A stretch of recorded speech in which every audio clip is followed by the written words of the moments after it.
example, real world example of how this works as far as the exhaust brake. What we got up ahead is a 4% grade, a long downhill, half a mile to 3/4, but it's a good example of what to expect in the real world. So on a downhill like we have up ahead, and I'll tell you, I'm not talking about this little dip that I just went through.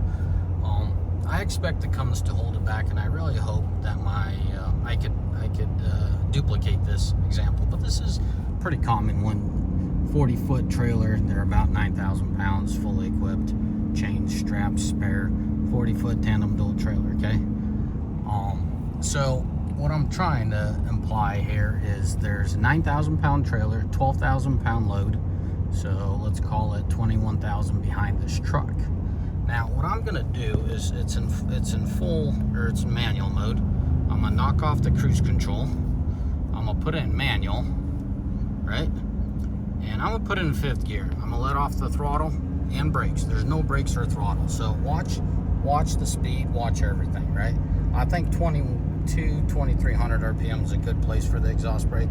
So watch it kick in. This is the gain. You'll know if the computer's applying the service brake, which it should not in this case. But so with that being said, just there's no brakes, there's nothing. You'll see as soon as I start applying brakes. I'll apply brakes at 50 miles an hour.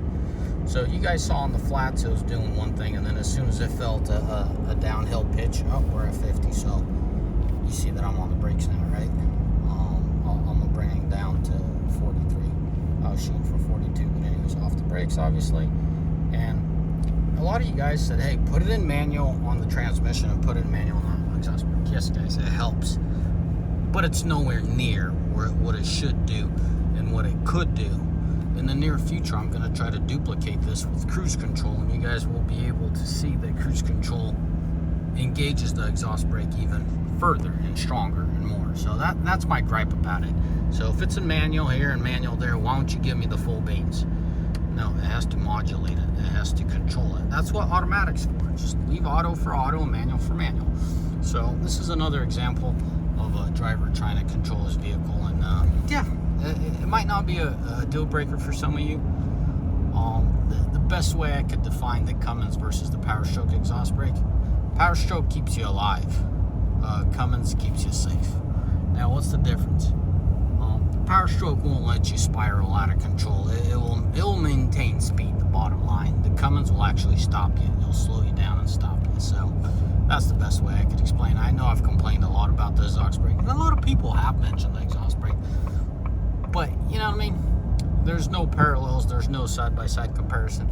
That downhill little half-mile stretch is a very common downhill I take, so I don't believe it'll take much time for me to stir up some parallels for you guys, because it's right there by my place of business. Anyways, guys, that's all I wanted to show you. As always, may the good Lord bless you, and may you all have a mighty fine day. And aerodynamic steel don't help much for air drag. It's not a camper, guys. Campers, containers, they're brick walls. They slow you down, and that's why a lot of you. So yeah, campers, containers, they slow you down. Weight is great, but also it's the drag that helps you. Weight's one thing, but drag's another thing. And when you got low profile steel like this, it just pushes you. Anyways, have a mighty fine one. Ciao.